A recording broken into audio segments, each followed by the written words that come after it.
할렐루야, 사랑하는 성도 여러분, 어느덧 새로운 한 달이 또 시작되었습니다. 이번 달에는 우리가 함께 고린도전서를 묵상하면서 하나님의 마음을 알아가고 또 하나님과 동행할 수 있기를 예수님의 이름으로 축복합니다.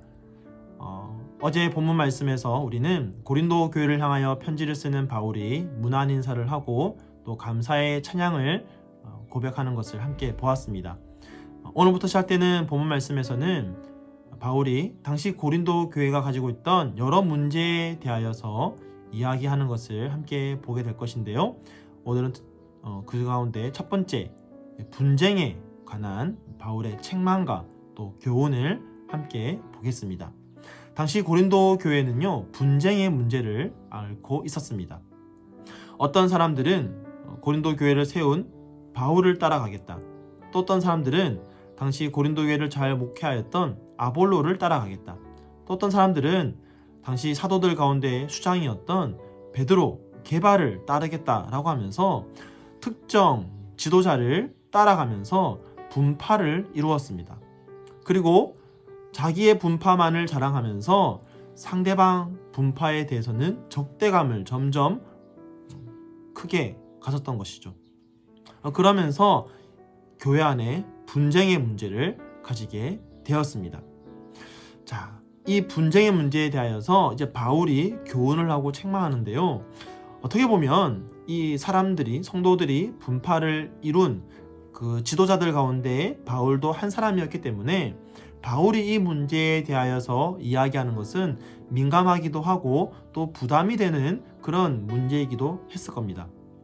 그러나 바울은 담대하게 고린도 교회를 향하여서 진리를 선포하고 있습니다. 바울이 지금 선포하는 또 가르치는 진리는 무엇입니까? 바울 자신은 아무것도 아니라는 것입니다. 오직 예수 그리스도, 그분의 십자가만이 드러나야 된다라고 일깨워주고 있습니다. 자, 바울이 하는 말을 한번 보겠습니다. 바울이 너희를 위하여 십자가에 못 박혔으며 바울의 이름으로 너희가 세례를 받았느냐. 여러분, 바울은요, 지금 고린도 교회 성도들에게 그들이 가지고 있는 믿음의 가장 근원적인 질문을 던지고 있습니다. 여러분, 우리가 받은 구원 누구로부터 온 것입니까?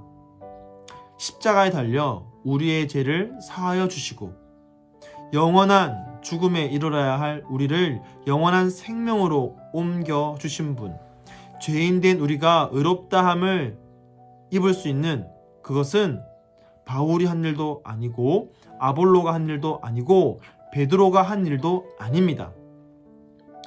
혹여나 이들이 훗날 십자가에 달려 죽는다 할지라도 그들의 죽음과 우리의 구원은 아무런 관계가 없습니다.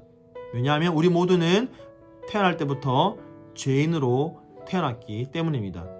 죄인은 또 다른 죄인의 죄 문제를 결코 해결할 수가 없습니다. 오직 죄가 없으신 하나님의 독생자 예수 그리스도만이 우리의 죄의 문제를 해결하실 수가 있는 것이죠. 여러분, 신학자 칼빈은요, 오늘 이 본문을 주의하면서 이렇게 말하였습니다. 그리스도의 십자가의 피로 구속함을 받은 그들이 그리스도의 일꾼에 불과한 바울이나 아볼로나 게바를 주인으로 삼는 것은 보혈의 은총을 베푸신 주님에 대한 가장 비열한 배은망덕이다. 네, 여러분, 그렇습니다. 예수 그리스도로 말미암아 구원의 은총을 입은 우리가 그 은혜를 한낱 일꾼에 불과한 사람에게로 돌린다면 그것은 우리 사람이 할 수 있는 가장 큰 배은망덕의 죄가 될 것입니다. 여러분, 또한 바울은 이렇게 질문합니다. 누구의 이름으로 세례를 받았느냐? 여러분, 당시 초대교회는요, 예수 그리스도의 이름으로 예수 그리스도 안에서 세례를 베풀었습니다. 여러분, 세례가 무엇입니까? 하나님이 나의 하나님 되시고 내가 하나님의 백성이 되어서 온전히 하나님을 내 인생의 주인으로, 내 삶의 주인으로 삼겠다라고 선포하는 행위죠. 하나님으로부터 인침을 받는 의식입니다. 여러분, 그러면 누구에게 우리는 충성해야 됩니까? 하나님께.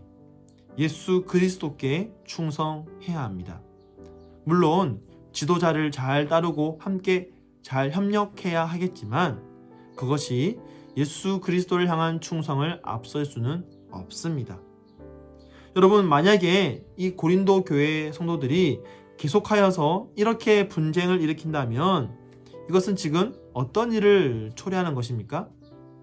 13절은 이렇게 말합니다. 그리스도께서 어찌 나뉘었느냐. 여러분, 교회 안에 일어나는 분쟁은요, 그리스도를 나누는 일입니다.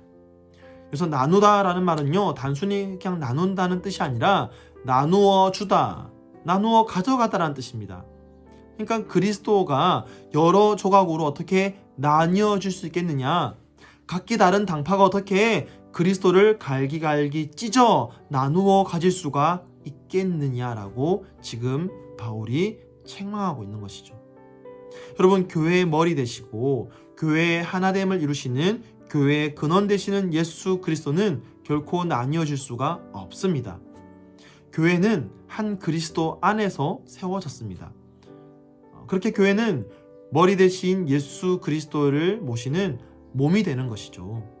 그렇기 때문에 교회는 결코 분열할 수 없습니다. 분쟁할 수 없습니다. 몸을 나눌 수가 없는 것처럼 말입니다. 여러분, 십자가에서 피 흘리신 예수님은 우리를 하나 되게 하셨습니다. 그런데 우리가 어떻게 다시 나뉘어질 수가 있겠습니까? 여러분, 그래서 10절에서 바울은요, 이 같은이란 단어를 3번 반복하면서 이렇게 강조하고 있죠. 같은 말을 하고 같은 마음과 같은 뜻으로 온전히 합하라. 온전히 합하라고 우리에게 교훈하고 있습니다. 여러분, 물론 이 말이 교회 안에 있는 다양한 구성원들의 다양성을 무시하고 완전한 통일성을 이루라는 말은 아닙니다. 우리는요, 각기 다른 가정과 문화에서 자랐고 서로 다른 특성들을 가지고 있습니다. 서로 다른 은사들을 가지고 있습니다. 그래서 교회 안에서 어떤 일을 해 나갈 때에 서로 다른 목소리와 서로 다른 의견을 가질 수가 있습니다. 그러나 그럼에도 불구하고 우리는 하나됨을 이루어서 한 방향을 향해 달려갈 수가 있는 것이죠. 왜냐하면 우리는 몸이기 때문입니다. 여러분, 몸도 그렇지 않습니까? 몸에는 팔도 있고요, 다리도 있고요, 또 손가락도요, 10개 손가락이 다 다릅니다. 그렇다고 해서 우리가 이 몸을 보면서 몸은 여러 개다라고 말하지 않습니다. 각 신체 기관은 다른 모양으로 있을지라도 몸은 한 몸입니다. 몸은 한 방향을 향해 함께 달려갈 수가 있습니다. 왜 그렇죠? 왜냐하면 한 머리로부터 지시를 받기 때문입니다.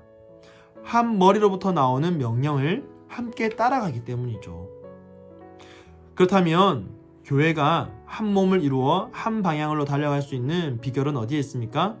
바로 교회의 머리 대신 예수 그리스도의 말씀을 함께 따라가면 되는 것입니다.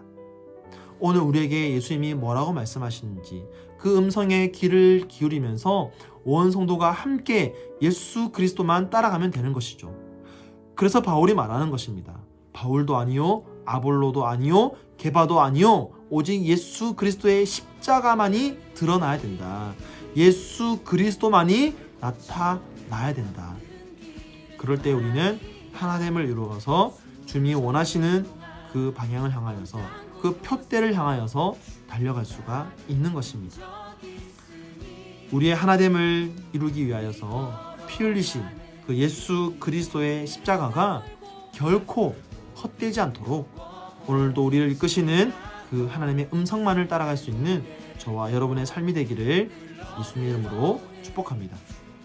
그렇게 옆에 있는 지체와 하나됨을 이루는 성도, 하나됨을 이루는 공동체, 하나됨을 이루는 교회가 될 수 있도록 우리가 함께 기도하며 그렇게 달려가기를 소망합니다.